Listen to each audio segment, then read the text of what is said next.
Good afternoon, everyone. Welcome to JMT's Expert Speaker Series. We're going to wait another minute to get started because we still have a few people logging on. So hang tight and we will be right back.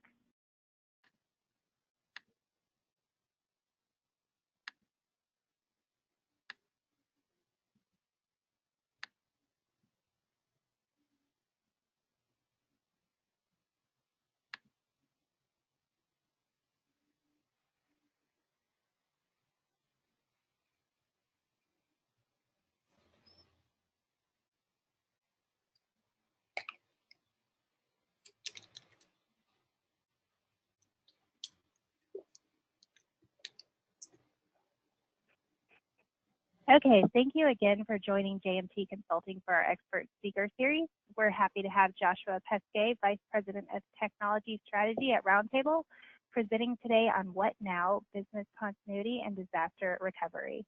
This webinar is sponsored by JMT Consulting. We are an ERP and financial management solutions firm with 27 years experience that specializes in nonprofits. We work with a wide variety of software partners to find the best solutions for your nonprofit. I'd like to share a few housekeeping notes and then I'll turn it over to Joshua. If you have any questions during the webinar, please submit your question in the questions box on your control panel. We will answer questions at the end of the webinar.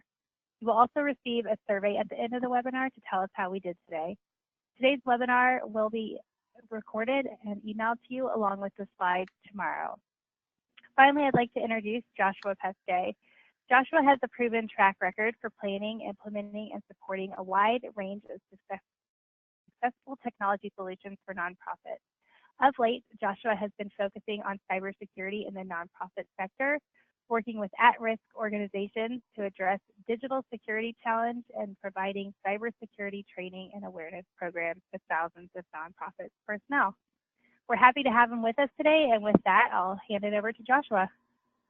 Thank you so much, Melissa, and it's such a pleasure to be here, and hello, everybody, and welcome to What Now? Business Continuity Disaster Recovery. I'll leave this slide up just for a little bit, so if people want to access either of these things, you are welcome to do that. We have a link at the top to the slide deck. As Melissa said, you'll also get an email of this slide deck following the webinar. And I've also gone ahead and created a collaborative notes page. So what that is a shared Google Doc that has all of the introductory information, links to all the resources that we'll mention in the webinar today, and also a link to the slide deck itself there. And if you want to open that up and all take notes together, then all of you can benefit from the shared notes that you take and have that document for your future reference. So just wanted to share that out, and we can paste those into the chat if people need them. But hopefully I've given you enough time to grab that. And let's jump in to What Now? Business Continuity and Disaster Recovery. Just a quick bit, so Melissa gave me a terrific introduction. I wanted to introduce Roundtable, which is the company that I work for, and I'm the Vice President of Tech Strategy there. And we provide managed services to nonprofits and small businesses, primarily in New York and in Maine, but also around the country. We'll work with about 200 to 250 different organizations this year, providing both outsourced IT services as well as strategic technology, help with data and analytics, help with cybersecurity, which is actually another specialization of mine, and lots more. If you have any needs in that area, please do not hesitate to reach out. I want to give thanks to Idealware. I'm also an expert trainer for Idealware, which is a nonprofit that provides trainings to nonprofits and helps them make smart technology decisions, and also to Datto, which is a partner of Roundtable's in backup and disaster recovery, because both of them have shared some content with me. I've actually done different kinds of trainings for Idealware, so some of the content today is borrowed from previous trainings I've done with Idealware. What we're going to cover today, first we're going to start by defining some terms, go over scenarios of bad things that could potentially happen, talk about how we respond to an event if something does happen, how we recover, and then some other considerations. I'm going to keep a fairly brisk pace today because we do have a fair amount of content to go through. Hopefully everybody will be okay with that. And I'm also going to introduce you to a little platform called Kahoot. And what I'm going to ask everybody to do is, if you have a mobile device with you, I'm going to ask you to go ahead and get that mobile device and unlock it and go on any browser on your mobile phone or tablet to kahoot.it. And you're going to, after I give you a pin, which you'll get in a second, it's going to ask you for a nickname. I'm going to ask you to put in your initials followed by the last 4 digits of your mobile number, but you can just put any nickname in as well. But the reason we're going to be asking you to do this is we're actually going to have some prizes. Some of these quizzes will be competitive in nature, and we will have some prizes for folks who win the quizzes, and we want to have a way to verify you. So with that, let's launch into our first quiz. Now this one, there's no prize for this quiz. This is just to get everybody used to the platform and also to conduct a survey to get some information from our audience here. So here's your PIN number. And again, if you go to kahoot.it, you'll see that up here in the right. That's the web browser you want to go to. The PIN number you're going to see is right here. That is 153616. And by the way, if you don't have a mobile device handy, a smartphone or a tablet, then that's totally okay. You just won't be able to participate in the quizzes, but you can still watch along with everybody else. And I see folks jumping in, so people are figuring it out. That's great. Again, your PIN number is 153616. And go ahead and put in a nickname once you're in there. I'm going to give it a couple more seconds. Again, no prizes on the line here, but later on in the webinar today, we will have some quizzes that have prizes involved. I'm going to go ahead and start this one, and I'll point out that the pin remains here down in the lower left-hand corner of the screen, so if you come in late. And here's our first survey question. If the power to our office went out for the next 3 days, starting right now, we'd be fine. And on your phone or on your mobile device, you'll see the colors that correspond to these answers. So your answer could be yes, we'd be fine, no, we would not be fine, I don't want to think about it, or it would be a minor inconvenience. And you can pick any of those responses. And basically, as soon as everybody in the quiz responds, then we'll see the responses. And also, you'll see a timer there on the left that is ticking down. When that timer ends, then we get to see. So let's see what everybody said. So we got 6 folks here that said no, we would not be fine. 5 said it'd be a minor inconvenience. And then a couple don't want to think about it. And only 1 person said, yes, we'd absolutely be fine. So let's go to our next one. If we had a serious data breach, I'm confident we'd know right away. So if we had a serious data breach, I'm confident we'd know right away. So you can answer mostly confident, totally confident, near zero confidence, or not very confident. Let's see, take a little survey of the audience here and see what people think. And hopefully everybody's getting comfortable with the platform. Again, if you're late to this, you can go to kahoot.it. Down there in the lower left-hand corner, you'll see both the URL to go to and the pin if you want to join our little quiz. And so we've got the majority of people who are not very confident. Just after that, people mostly confident, and a couple that are totally confident. That's great. So we have a couple of folks who are totally confident that we'd know if we had a serious data breach. So they've got good alert systems in place.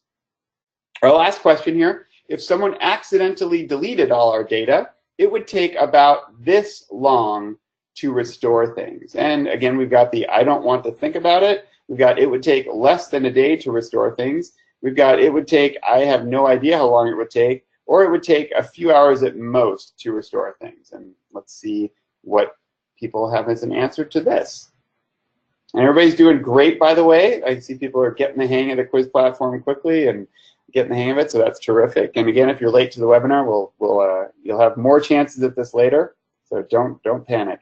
And most people feel like it would take less than a day, and then some fairly large number of folks, no idea how long it would take.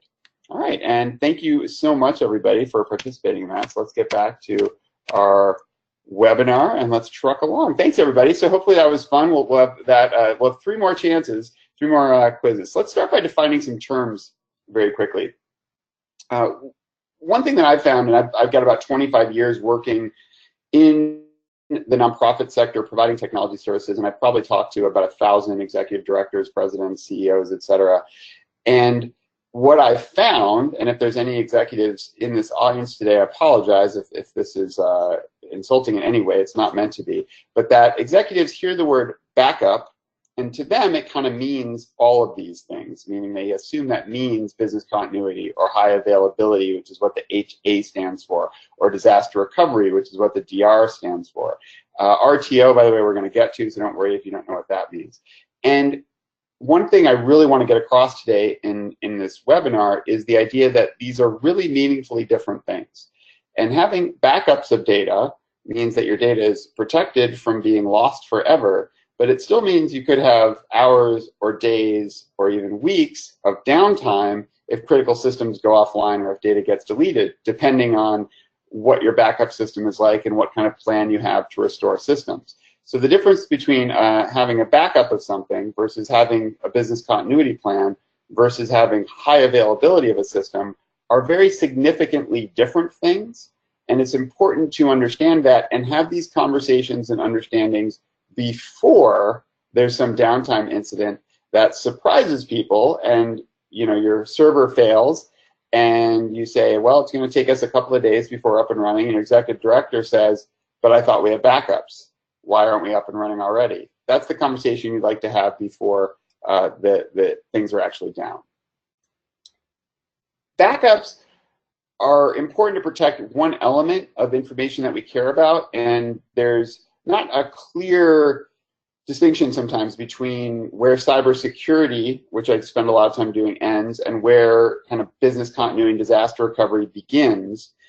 But I'd like to explore a little bit where there are differences between those things.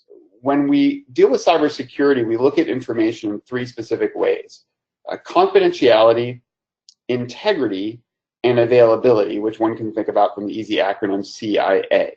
And let's walk through each of these and what they mean in regards to our data.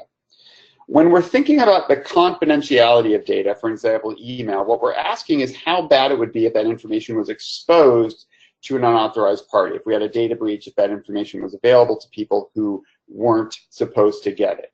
And that's one thing that we care about when we're thinking about protecting information. And one thing that could result in a disaster or an incident for us to deal with could be a serious data breach. But that's usually not where we're focused with business continuity and disaster recovery. Here we have a little haiku. Those files you need, they might have been important, but now they are gone. Someone clicked a link, let loose the crypto locker. Now, what is Bitcoin? We have any haiku fans in the audience? Hopefully you enjoyed that. And that's a story about a ransomware attack, of course. And that sets us up for asking integrity, or the I, which is how bad would it be if the data was lost and we couldn't get it back, or if it was changed and we didn't have knowledge that it was changed or couldn't recover from the change. Integrity is something that we care very much about in business continuity and disaster recovery. In fact, that's usually a lot of the focus. And then the third thing is availability, which is how bad would it be if the information was unavailable to us when needed. This is another thing that we care very much about when we're thinking about business continuity and disaster recovery, and so that's an important consideration. And with that, we're actually going to have our first quiz. That came up fast. I didn't realize we were going to have that quickly. All right, so here's your first chance to win a prize. All right, so good luck, everybody, and hopefully we'll be on our way here. So let's go ahead and go back to kahoot.it. You can hit refresh on your browser, and if that should prompt you for a new PIN number. So if you're having trouble, you're not seeing the new PIN number, you can either hit the back button in your browser or go ahead and hit refresh, or just close it, reopen it, and go back to kahoot.it. And then you should be able to get back to where it's asking you for your PIN. Go ahead and put in 976-225 for your PIN number, and then please give us a nickname. And again, we will have a prize for you, so if you win, we'll ask you to let us know in the chat. Just give us your email address and a phone number, and then Melissa will reach out to you after the webinar to let you know what your prize is and get it to you. And with that, we're going to start our first quiz. Good luck, everybody. Remember, if you're late, you didn't get in time, that PIN number will still be available in the lower left-hand corner. We got 4 questions here. Let's see. Hopefully I covered everything.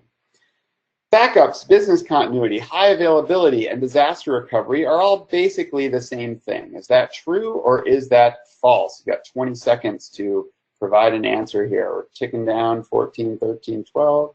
And we'll wait till everybody answers. So backups, business continuity, high availability, disaster recovery are all basically the same thing. All right, very good. Most people got the right answer. That is false. Somebody missed it. I'll hope that's just a misclick. They missed on the thing. And now we're going to see who's in the lead. So JL3210, you are in the lead. Why are you in the lead? Because you got it right, and you got it right faster than everybody else. So you want to be both correct and you want to be fast. And prizes are only going to be for the winner, the #1 spot in each quiz. All right, next question. When thinking about integrity of information, we're asking how bad it would be if the information was inaccurate, the information was lost and couldn't be recovered, the information was exposed to an unauthorized party, or the information was unavailable when needed. When thinking about the integrity of information, we're asking how bad it would be if the information was inaccurate, exposed to an unauthorized party, lost and couldn't be recovered, or unavailable when needed. And survey says, all right, we had a very mixed group of answers here. The correct answer was in the yellow. The information was lost and couldn't be recovered. That would be the integrity, what we're thinking about with integrity. And PCH has leapt to the lead, presumably at JL3210. Probably got that one wrong. I'm so sorry. All right, next question, 3rd of 4. Which of the following we didn't cover this slide yet, so I'm going to give everybody the answer. All right, which of the following represents the last layer of defense? Yeah, I moved slides around, but not with the quiz. So the last layer of defense is going to be backups and incident response. I'm just going to give everybody the answer here because we didn't cover this yet. We're going to, though. Which of the following represents the last layer of defense? And I'm telling you the answer. It is backups and incident response. And I apologize, we had a question here that we haven't covered yet. And everybody got that one correct? Excellent. And Amy now in the lead. And our last question, when thinking about availability of information, we are asking how bad it would be if the information was inaccurate, the information was unavailable when needed, the information was lost and couldn't be recovered, or the information was exposed to an unauthorized party. When thinking about the availability of information, we are asking how bad it would be if the information was inaccurate, unavailable when needed, lost and couldn't be recovered, or exposed to an unauthorized party. We've just got a few seconds left, and then we're going to find out our first prize winner. Good luck to whoever you are. All right, the correct answer was the information was unavailable when needed. Sorry for those who had the incorrect answer. And the winner is Amy. Congratulations, Amy. So Amy, whoever you are, please go ahead and let us know in the chat that your email address, make sure it's private just to the presenters, don't broadcast that to the whole audience, please. Give us your email address and or your phone number, and Melissa will reach out to you and let you know what your prize is after. So good luck, everybody. Got 2 more chances to win for those of you who didn't manage to win there, and off we go. All right, so back into our content here, we're going to very quickly cover 2 terms. RPO here stands for Recovery Point Objective, and RTO stands for Recovery Time Objective. And before everybody gets overwhelmed by this, all right, we've got, if you imagine this is a timeline that you're looking at, where if we go to your left, you're going back in time, and if you go to your right, you're going into the future. And right now, we have a disaster. So let's say it's a hard drive failure for a major server, and that causes us to lose our data. So if we go back in time, right, the question is, when was our last backup? So if our last backup was 12 hours ago, our recovery point objective is in effect 12 hours. We've lost as much as 12 hours worth of data because that was when our last backup was. If that's unacceptable to us, that means we need to set up backup systems that back up more frequently. If our recovery point objective is 1 hour, then we need a backup system that's running backups every hour in order to reduce our recovery point objective to that. If we're only running a backup once a week, then our recovery point objective is 1 week. We could lose a week's worth of data. Going the other way from the disaster, if our recovery time objective is 2 hours, then that means we need some sort of continuity plan and system that allows us to recover from this failed hard drive inside of 2 hours. That means we can go from a failed hard drive on a server to everything running normally within 2 hours. Now, if we don't have any kind of, if all we have is, let's say, a cloud-based backup to something like CrashPlan, and we don't have anything else in place, then our recovery time for this hard drive failure is going to be more like 24 or 48 or 72 hours, because we're going to have to pull all that data down from crash plan, find some system to mount it on, reshare that out with our organization, and there's going to be a lot of testing and trouble involved with that. And if we want something better than that, we're going to have to put something in place for that. These concepts, recovery point objective and recovery time objective, are really important to think about for all the different pieces of information and systems that you use, and then review that with your IT provider or your IT department to see if in fact you're in alignment with what you want. I'm going to cover very quick layers of defense. This is again more of a cybersecurity thing, but I want to point out where backup and business continuity falls here. If we think of a bad piece of malware that's getting emailed into your office and how you might be protected from that. And this malware would be like ransomware that's going to attempt to encrypt all your files and demand a ransom to get them back, right? I think most people are familiar with the concept of ransomware. So hopefully it gets caught at the level of your firewall. Your firewall recognizes the malware, doesn't let it into your spam filter, keeps it from getting in. But if it gets past that, now it gets to an actual inbox. But hopefully your staff have been trained through, awareness training or security trainings, or you have policies that say don't open attachments that you weren't expecting without verifying they're supposed to be there. And hopefully that stops the email from being opened. But if it gets past that, now someone opens that attachment, the malware runs, and now it's going to attempt to exploit known vulnerabilities on your computer, on your server. But if you're patching and you're updating, maybe that vulnerability has been corrected or fixed, so the malware can't execute successfully, or maybe you've got antivirus software that can stop it. But if it gets past all of that, well, now your data gets encrypted. And now we have a downtime situation. And this is where our business continuity disaster recovery plan kicks in. And the quality of our response at this point is going to determine the difference between whether we're down for an hour or two for one person, or whether we're down for multiple hours for multiple people, or whether we're down for days for the entire organization. And the differences between the quality of these responses, as I'm guessing you can figure out, makes a huge difference to organizations, especially over the years. The difference between having a few outages that impact one or two people for a couple of hours versus having many outages that impact an entire organization for multiple days is an enormous difference. And that's one of the things we want to help you with.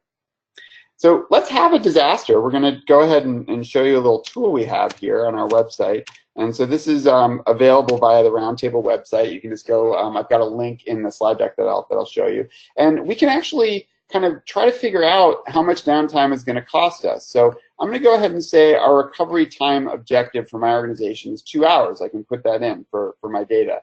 And my recovery point objective, actually I'll say 12 hours over here. And I'm going to say my recovery point objective is also going to be 12. No, I'm sorry. I'm going to go 2 hours. I want to be back up and running in 2 hours, and I want to not lose more than 12 hours worth of data. I'm going to say I have a terabyte worth of data, 1,000 gigabytes, and I'm going to say I'm currently backing these up nightly. So every 24 hours, I'm backing up these systems. To initiate my recovery process, well, how long will it take me to call my IT provider, for them to respond, for them to start doing recovery? Let's say 2 hours to be conservative. And if we're doing a nightly backup to crash plan, then we're recovering from the cloud. And if I've got, let's say, 25 employees, and I'm going to say the average wage is $25 per hour, that's about a $50,000 a year salary, so you can kind of figure out this. And I'll say the overhead per person is $12 per hour for my overhead.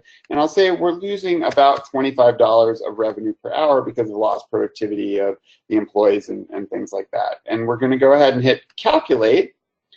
All right, and I'm just kind of making these numbers up. But so a downtime incident for our organization would cost about just under $4,000 by this calculation. And that can be very useful because that can give us a sense of, well, what's it worth for us to invest in improved backup systems or improved business continuity systems. And now we can go ahead and print that out and we can decide what we want to do with that. So that's a little tool you can play with on your end. If you're an IT person and you want to try to convince your management that like we should invest in a little bit better backup or recovery systems, that can be very useful to you. So I just wanted to walk everybody through that. And again, I'm going to continue this brisk pace because, again, we've got a bunch of content here. And there you see the link at the bottom of the screen, sorry. It's bit.ly/disaster- calculator if you want to go play that. But again, you've got that in the slides when they will be shared with you. All right, let's go through a little more disaster planning and kind of think about what could happen.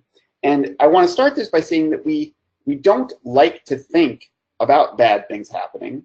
And if anyone recognizes these guys, you can enter in the chat. We'll see if anybody's super on the ball. But this is from The Big Short. And these two are the actors who are playing the investors from Cornwall Capital, whose entire investment strategy was based on the fact that people don't like to think about bad things happening. So they could make investments based on people underrepresenting the risk of bad things happening due to that fact. And they made literally hundreds of millions of dollars, including investing heavily in the fact that no one could imagine that the entire US housing market would start to lose value at the same time. That was too disastrous of a thing to think about. And then it turned out to happen and they made a bunch of money, which is what the short is about. And we're very bad as human beings at estimating the likelihood of things. So I'm guessing that most people here worry quite a bit more about terrorism, for example, than they worry about their furniture or deer. But in fact, statistically, you are as likely to be killed as an American by your own furniture as you are by a terrorist. And you're in fact twice as likely as an American to be killed by a deer. But we don't spend a lot of time worrying about deer. And most of you drive every day, like by far that's statistically the most dangerous thing that you do, but we worry about lots of other things. And so we're pretty bad at that. So let's run through some kind of different catastrophes that we can think about happening, right? We can think about some bad things that happen. So I'm interested now, if people want to take a little bit, let us know in the chat or in the questions, what are some bad things that could happen? If you have a bad thing that happened to your organization, by all means, let us know. One of the organizations I'm working with now has experienced no less than 3 floods at 3 different locations, all in the span of 1 month, which is really shocking, and I feel terribly for them. But that's a very common thing here in New York to have a flood, not because of rain, but because of water, towers on the roof collapsing or having leaks, or different leaks from apartments or things within the building. We've got Laura telling us hurricanes and floods are a big risk, absolutely. And here in New York, by the way, just so everybody has context for things, I was working in an office that was downtown on 9/11, and I also lived in New York and worked with lots of organizations through Hurricane Sandy. So I've been through 2 pretty significant disasters here in New York City, working with lots of organizations recovering from those. So that also impacts how I think of things. And that's basically one massive disaster that affected huge numbers of organizations about every 10 years. So it's infrequent, but not, never. And Lisa is telling us the Yellowstone eruption. Yeah, that would probably be a disaster of proportions that we could hardly even think about, Lisa. But maybe worth thinking about. All right, so it can be difficult to think about all the different bad things that happen. We could have a fire, we could have a flood, someone, hard drive could get deleted, someone could rob us, we could have malicious employees. So how do I kind of incorporate all of this? Well, I'll give you an idea. We're going to walk through 5 scenarios that if you think about these scenarios and then really play them out, like kind of game them out as how they would impact your organization, they'll help you cover most of your bases in terms of continuity plan. So here's scenario number 1 I encourage you to think about. It sounds fun. Every piece of technology at your office is instantly replaced with brand new equipment. This sounds really good, right? So you got all new computers, all new servers, all new firewalls, all new networking equipment, everything's great, except all the data that was on any computer that was in your office before this is now gone. So now the question is, what does this look like for you? Are you fine? You just log into Gmail and everything's good again? Or did you permanently lose significantly valuable information? Or do you not know? Or is it a combination of those things where some stuff's fine, some stuff's completely gone forever? If you had backup tapes in the office, those are gone, replaced with brand new backup tapes, right? Just take everything in the office, remove it, replace it with new stuff, and think through, what do we still have and what have we lost? So that's scenario 1. Scenario 2, it's happened in New York multiple times. You're going to take the power out to your office for about a week. Just shut down the power and game out. What systems can we still access? What functions can we still perform? What can't we perform? What would we have to physically go to the office to get and remove and take somewhere and power on in order to function in some way? What if we couldn't get to the office, right? So that's another scenario that I would encourage you to game out as you think through your continuity plan. Scenario number 3. And I say a staff person wins the lottery because everyone wants to say they get run over by a bus. That's very morbid. So I'd say, let's say they win the lottery. So let's say your IT person wins the lottery and says, see ya, and goes off to Barbados, leaves no forwarding information, and never talks to you again, right? This actually happened this past summer in New York. The MTA literally only had one guy who was capable of rebooting the card vending system. They lost something on the order of $3 million in the span of an afternoon because they couldn't reboot their card vending system. And there was only one person that could do it. And they got very lucky because he was just commuting home to New Jersey and they happened to know he was going to come online, but that he turned off his phone for his commute. Anyway, a great story if you want to go read it, but that's actually true. Scenario 4 is ransomware. So we walked through this a little bit earlier before. If you're not familiar with ransomware, it's a type of malicious software or virus that encrypts data that it can access. So that could be everything in Dropbox, it could be everything on your file server, just everything on your own computer, and then demands a ransom to decrypt that data for you so you can use it again.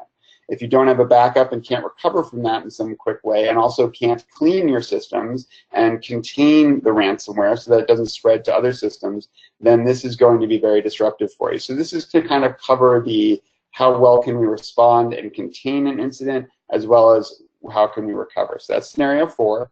And then scenario 5 is a data breach. If we discovered that all the personal information of all of our donors was breached, or we suspect it was breached, what does our response look like? Do we have a communications plan? Do we have templates for how we would communicate with our constituents and our donors? Do we have access to security professionals who could start doing an incident response and contain the breach so that it stopped getting worse? What is our scenario? What is our position there? And that's the 5th scenario I'd ask you to look at. And what I'm going to subject to you is that if you go through all 5 of these scenarios and really game them out here, you'll discover some things that kind of rise to the surface for you to think about and prioritize, maybe making some changes. And off we go to our next quiz. Good luck, everybody. So this is quiz 3. Good luck to everybody. I believe now I've covered everything, so hopefully this will work out all right.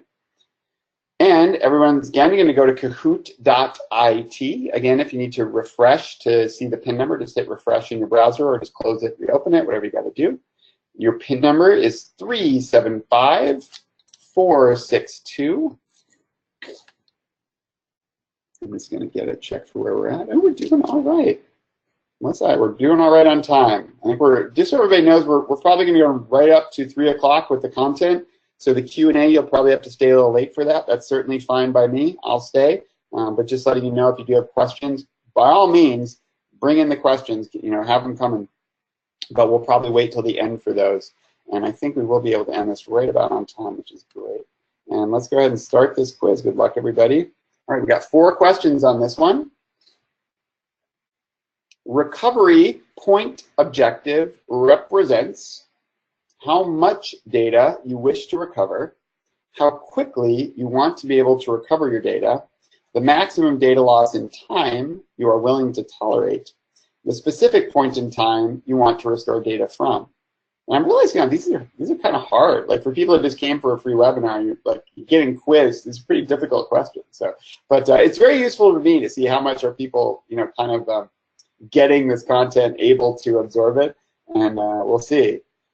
All right, so about half the folks got the correct answer here. The maximum data loss you are in time you're willing to tolerate is your recovery point objective. So if my recovery point objective is 4 hours, that means I'm willing to tolerate 4 hours of data loss, meaning lose 4 hours worth of data that we've created. That's my recovery point objective. The specific point in time you want to restore data from is very close, but the recovery point, if that's 4 hours, that means I could also restore to 5 hours ago, or 6 hours ago, or 7 hours ago, or 7.5 hours ago. That's a specific time, which has to do with increments. Anyway, that was a hard one, but very good job, everybody. Not meant to be a trick question. G in the lead.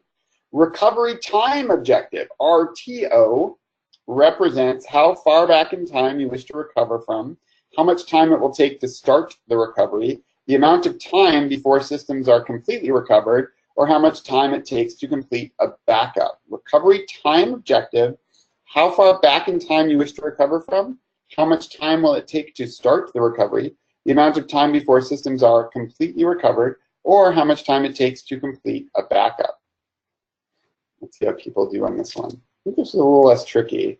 And it was, yeah, people got this one. Good, very good on this one. The amount of time before systems are completely recovered is your recovery time objective. G still in the lead, LR4994 right behind.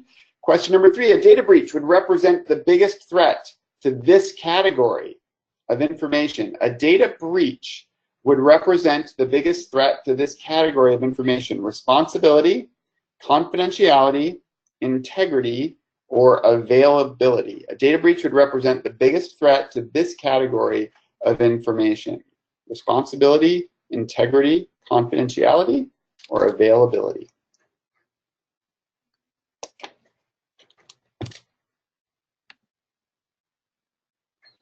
And vast majority of you got that one correct. That was confidentiality was the correct answer there. Yeah, integrity would be data loss. If we lost data, that would be a threat to integrity, but a data breach is a threat to confidentiality. LR494 jumps into the lead, and our last question, a power outage would typically represent the greatest threat to this category of information. All right, a power outage would represent the greatest threat, sorry for the typo there, to this category: viability, integrity, confidentiality, or availability. Power outage would represent the greatest threat to viability, integrity, confidentiality, or availability. Excellent. Almost everybody got the correct answer there. That would be the greatest threat to availability. And our winner is PCH. PCH, please let us know in the chat. Make sure it's just to the panelists or the organizers, and give us your email and phone number, and Melissa will follow up with you afterwards. And congratulations. Excellent job. And good job to everybody else. I'm very glad to see the correct answers there. That's good. All right, off we go.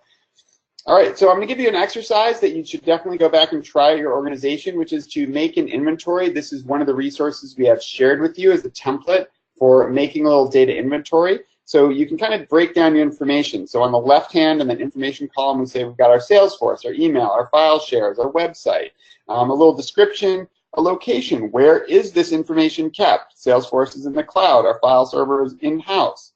Our recovery point objective. What's our recovery point objective for that data? How much data are we willing to lose for that particular system? Recovery time objective for that data set. What are our in-place safeguards? So what are the current backups and continuity systems that we have in place for those data sets? And then any comments we want to make on that. This is an incredibly valuable document to have for your organization, to share with your IT provider, and to review, I would say annually at a minimum, just to make sure we're in alignment and that our safeguards reflect what our recovery point and recovery time objectives are for these different pieces, different applications and data within our organization.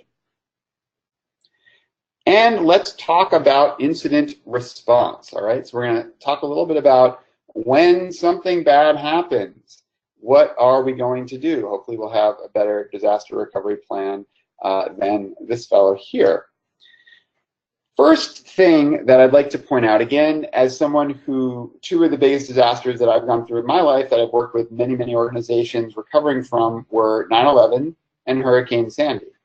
And with 9/11 in particular, and this is a long time ago, but one of the biggest challenges that both the organization that I worked for, which was the Fund for the State of New York at the time, and a lot of nonprofits that we were helping out who were in downtown New York, one of the first problems they had was just figuring out, are our staff okay? Who is okay and who is not okay? And how can we verify whether they're okay or not? And with Hurricane Sandy, then there was the further, like, are you okay? And then are you like online, or are you underwater, or are you without power, or are you all these things? And that was a real challenge for the organizations. And so I would encourage you to have some system, and we'll cover this later as well, where you have a means of contacting everybody and communicating in the event of some major catastrophe, so that you're not scrambling to figure that stuff out. Because I will tell you, having been through this again twice, there are very few things in life that are more stressful than being in the middle of a disaster and having down systems and stuff on fire and stuff underwater and people that are really freaking out and not knowing if a particular person is even alive or if they're underwater or if they're okay, right? So that's really important to have a means for determining that quickly. And it's also important to keep perspective that, like, people's safety is more important than pretty much everything else. So before I'm going to send someone,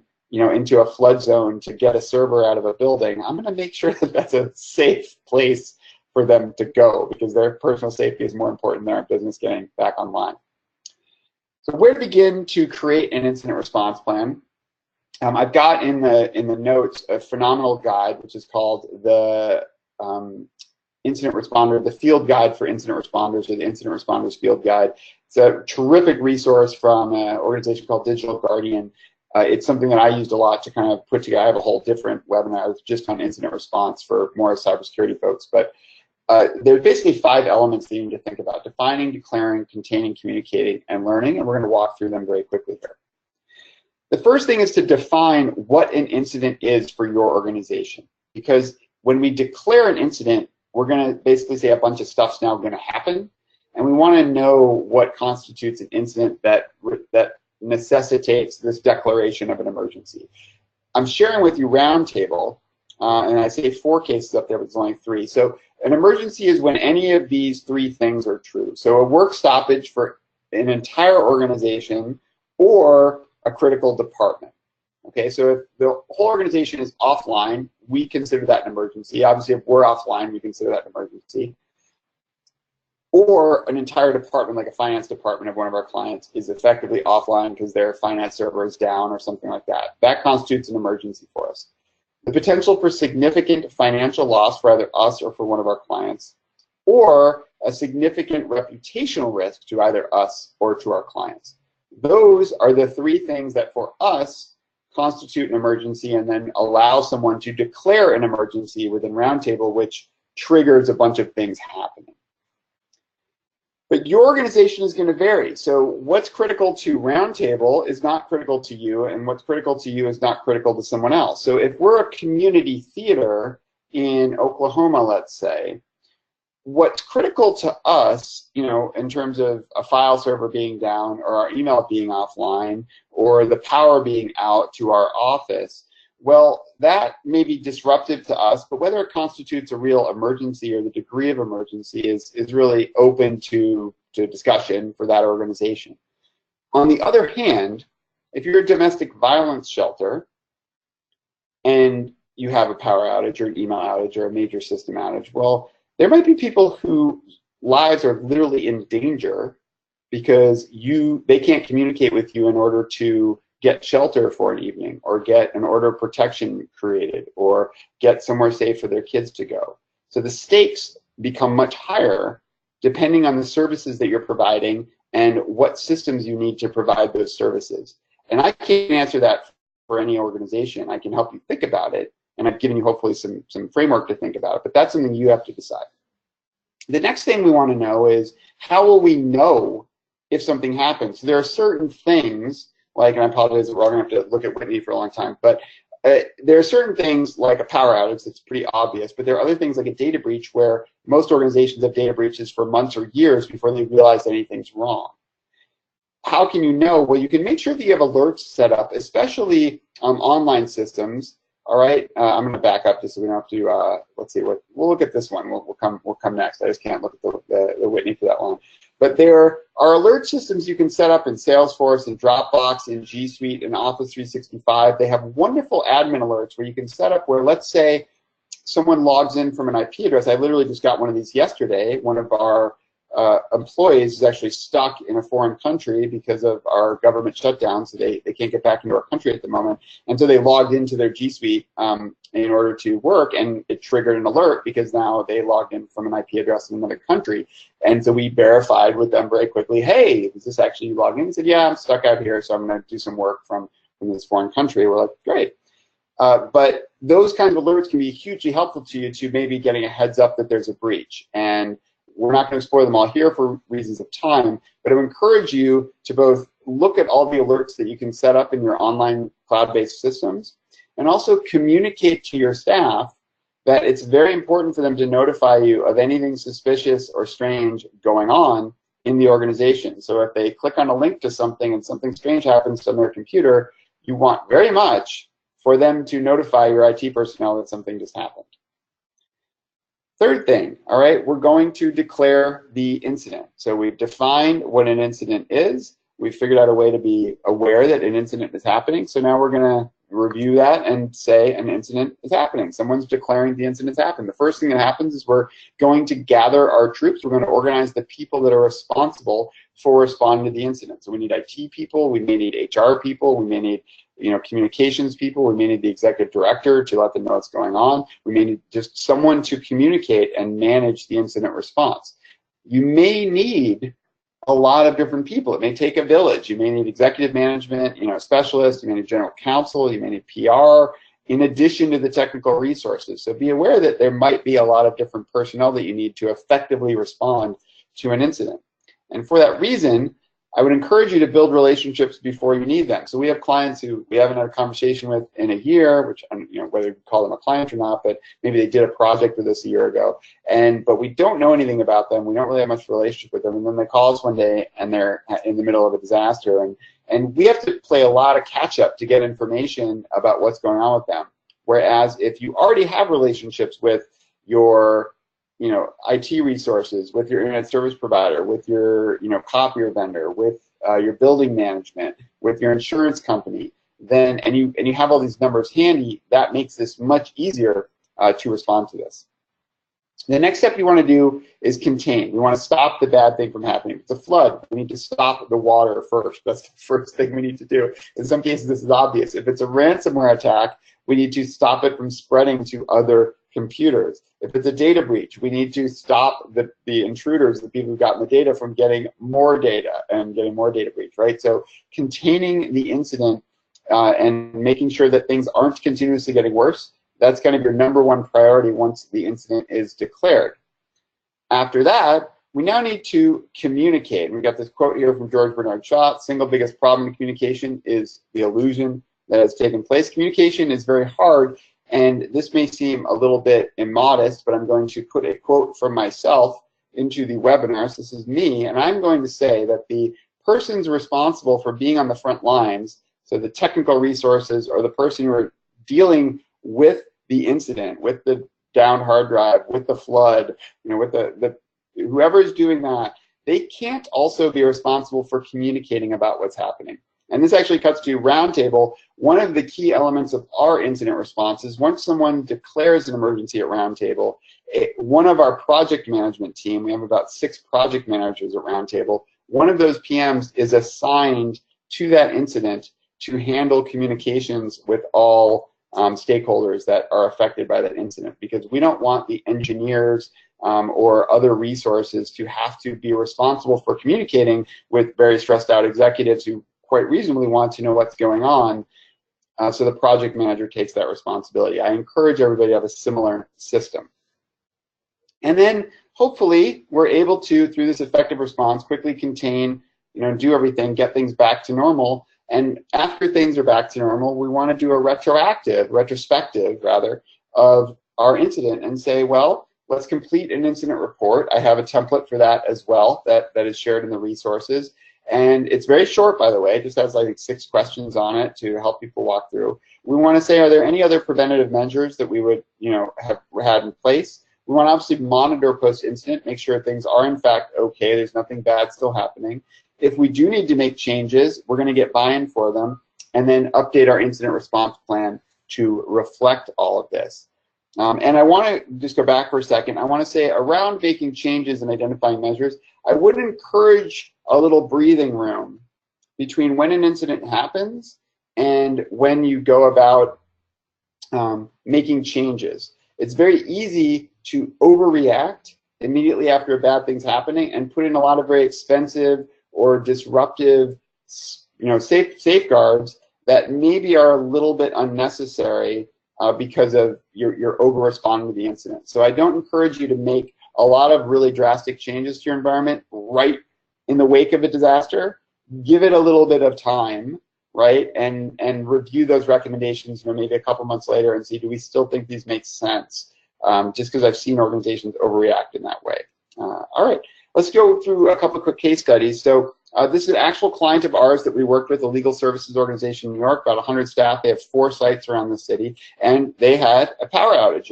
Unexpected, unplanned power outage was just to the building, one building of their 4 sites, but it happened to be the building where all of their servers and primary infrastructure was kept. And the building basically said, we have no idea why the power's out, and we don't know when it's going to come back. And this was like on a Tuesday morning. So we're now faced with, well, gosh, what are we going to do? And there's a lot of text on the page, so I'll walk you through this. This is a communication that we sent out to the staff. This is actually from this last summer. Actually, by the way, happened on my birthday, so I got a wonderful call from this client. Fortunately, they're a beloved client, so I wasn't too urged about getting a call at 5:30 on my birthday, but so be it. And we sent a communication to the staff on the morning of the 11th saying, here's what we know. And fortunately, they were on G Suite, so we still had communication with the staff. And we basically said, here's what we know. We know we're offline at HQ. We don't have power there. Here's the stuff that's fully functional. They were also on a cloud-based voice system, so they could still do phone calls. But their file sharing was offline, their case management system was offline, their QuickBooks was offline, and all that was going to be offline. And then we said, here's kind of stuff that we know. Here's our plan. Here's what we're going to do if we have to do stuff. It was just as clear of a communication as we could put together. And the things that I want to make clear is that we communicated both what we know, we also communicated what we don't know. And we said, here's what we've done, and then here's what we're doing. And those are all really important things to communicate to people in the midst of an incident. And that wound up working out pretty well. If you want to go on a big deep dive, I actually just listened to this morning, just incidentally. It actually just came out today. This is a podcast that I very much like called Darknet Diaries, which is about cybersecurity. But this wound up being a really interesting podcast around incident response. We're actually going to hear a little bit about this later. One of the biggest companies in the entire world, an oil company called Saudi Aramco, was hit with an incredibly destructive virus in 2012. Took out 35,000, conservatively, 35,000 computers. And the interview is with the person who wound up doing the incident response for that disaster. And so if you wanted to, it's about a 35-minute podcast. The link is right there. I highly recommend it if it's something interesting, very entertaining, and we'll listen to the responder there. So let's quickly go through some other planning considerations, and then we'll have our last quiz, and then we'll get to Q&A, and we're actually doing great on time, so this is lovely. For general backup, just backup of data. Again, this isn't business continuity. This isn't high availability. This is backup, so we're just backing up data. You can use USB drives. You can use cloud services like CrashPlan, Backblaze. There's something called Amazon Glacier, which is very inexpensive. CrashPlan will typically let you back up an unlimited amount of data for one system for $10 a month. That's pretty amazing. Backblaze, I think it's $50 a month for servers, $10 a month for workstations, still very affordable for unlimited data. And Amazon Glacier is something like 0.15 cents per gigabyte or something like that, but is very slow to both back up and to recover from, but is good for kind of long-term storage. That's why they call it Glacier. Those are some options for backups. Now, if I want to add continuity, meaning I want to add some high availability, some actual failovers. This means if my server fails, I actually have something that can start doing what that server was doing, and so I don't experience a lot of downtime, right, until I can recover. Datto, again, I mentioned in this webinar, we're a partner of theirs, full disclosure. We love them though. They provide high availability appliances that you can put on your network, and they basically replicate your servers and or workstations and can take over for them and also take that data and put it up in the cloud. Veeam is another one that specializes in doing backups for virtual appliances, virtual machines. And then Barracuda is another excellent backup company that does backup and high availability appliances. It's a higher price point than these things, CrashPlan, Backblaze, but you get a much higher or better RTO, or recovery time objective, from these systems. What about cloud data is a question I get a lot. So this stuff that's in Dropbox, Office 365, G Suite, Salesforce, other places, do I need to back that up? And the short answer to it, I wish I had a great answer for it, is it depends. Yes, they all do have backup and retention systems already, and whether you want to have another layer of backup and recovery is a question for your organization. Many organizations that we work with choose to do it, many don't. We don't recommend one way or the other. We just say, well, let's review. What do we review with them? Well, we review what are the retention policies. So for example, Dropbox 30-day retention policy. That means if I delete a document today and I wanted to recover it, I have 30 days to realize I want to recover it. If 31 days go by and I don't realize that I want that document back, it's too late. Dropbox is no longer going to be able to restore it for me because it's now been 31 days since it was deleted. So review the retention policies for your particular provider and make sure they're okay for you. Test restores. Maybe the restore process from that particular vendor isn't great. With Dropbox, we've learned the hard way, when you have to restore a massive drop, like your entire Dropbox goes down, the restore process is a little bit onerous. And that was something we learned the hard way with a client a couple of years ago. And if desired, you can implement additional backups for cloud services. Backupify, which is actually owned by Datto, Spanning, Spin Backup are a few services. You consider all of those are services we like and actually resell, but you can also go to any of those independent of Roundtable, and we recommend all of them. They all work well for us. Another consideration is thinking about, well, the difference of what if the disaster happens during a workday versus on a weekend or off hours. Sometimes, it could be something happens off hours. Now we don't know who to communicate, or is our IT even available, or things like that. So that's a consideration. Think about that. Think about what your insurance is going to cover and not cover. It's definitely worth reviewing your cyber liability and disaster insurance and say, are they going to cover the cost of our IT provider, spending 12 hours on a weekend doing this? Are they going to cover the cost of buying a new hard drive and having it shipped overnight? Are they going to cover these things? Safely store your plan and keep it in multiple secure locations. If you only have the plan on the file server that just failed, that's not good. And I've seen that more times than I wish to, tell you about, which is surprising. So now here, we're going to listen to Chris Kubeka, and she is an incident responder and just all-around general, really amazing cyber security professional and incident response person. And she was actually the one hired by Saudi Aramco, probably literally the biggest incident response in the history of information technology. She was the incident responder. And I just wanted you to play something she said at the very end of the interview. And we're going to listen to that right now. And here's a bit of advice from her on how to prepare yourself for an incident like this. Digitization is fantastic, but in an emergency, you always need a paper copy of contact. That's a very good idea. We also carried coded contact information cards in our wallets in case of emergency, so that we could have a very, very quick response. That was one of the big things that was lost during the attack because you couldn't even get a phone number. And also printed out playbooks, so in case of emergency, it's a calming factor that you can hold something in your hand and look at it. And even though it's not going to match up perfectly, it helps you from losing your sanity. You can go off of that. And having those printed out and contact cards are invaluable in the case of any incident. There you go. Even at that level, just really basic things like having it on paper. And I will tell you, it's something that I've used very effectively are using business cards. So I'll just buy like an Avery template, off Amazon or at a local drugstore of business cards that you can put in your printer, and then use that template in Microsoft Word and put critical contact information, recovery information, maybe even critical passwords that might be needed. Print them out on that business card, give them to the executive director, to a vice president. And what I used to do back when I worked at a foundation in New York, I would give those out once a year, tell them, please keep it in your wallet, and then I would update them the next year, and I would actually have them give me back the one that they had to prove that they still had it and hadn't lost it, it wasn't laying around in their apartment, before I would give them the updated one.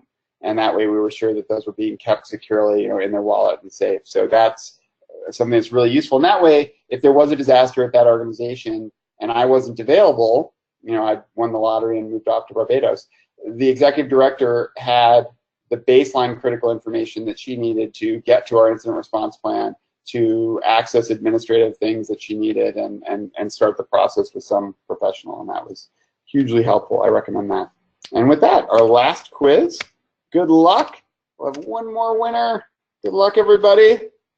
Oh, and we're just right on time here. Sorry, we're going to go a couple minutes over. I apologize. If you got to go, you got to go. I understand.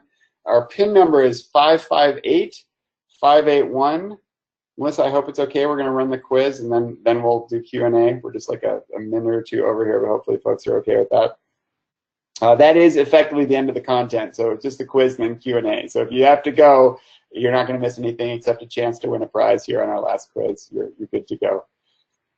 And good luck, everybody. And thanks, by the way, if you do go. It's been an absolute pleasure and very, very lovely to have been able to share this information with you. I hope it's helpful to you. And let's go jump into our quiz. 4 questions for our incident responders. During an incident, the person or persons on the front lines should also be in charge of communications. Is that true or is that false? That is false. Good job for those who said that. That's right. We want someone else to be in charge of communications. TO7590 in the lead. Our next question. Which of these is the first step in incident response planning? Recovering from an incident, defining what constitutes an incident for your organization, declaring an incident, or determining the members of your incident response team. Which of these is the first step in incident response planning?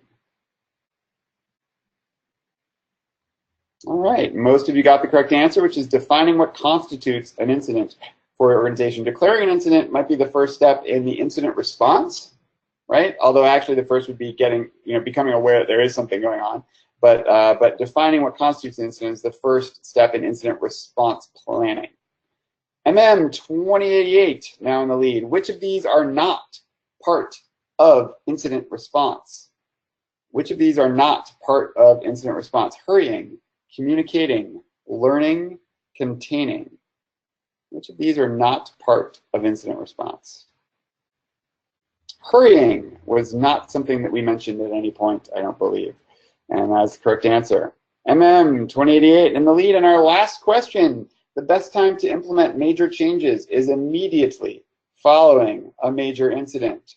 The best time to implement major changes is immediately following a major incident. That is false. Yeah, sorry everybody. That is, I did suggest good to wait a little bit so you don't overreact to the incident that is very, very fresh in your mind. And our winner is MM2088, led almost wire to wire there.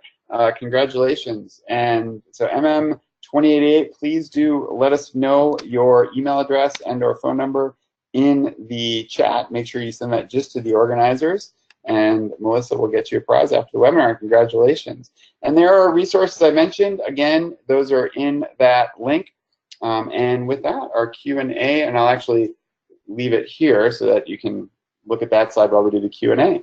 And if you have questions, please do drop them into the chat. We would be delighted to answer any questions that folks have, and I'll keep an eye out. Melissa, if you have any questions, let me know. And thank you, everybody. I hope everybody had a good time. Congrats to our quiz winners. Please do fill out the feedback forms. Give us feedback on this presentation. We would very much like to do it. And MM2088 gave us the contact information. Thank you so much for that.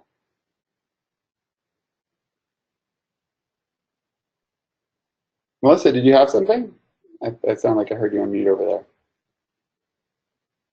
Sorry, I was just telling you, I don't see any questions that have come through just yet. Just a reminder, if you all have questions, to use the questions panel in your toolbar so we can read them out. Mark Miller says the slides are available where? Mark, we will actually send those to you tomorrow.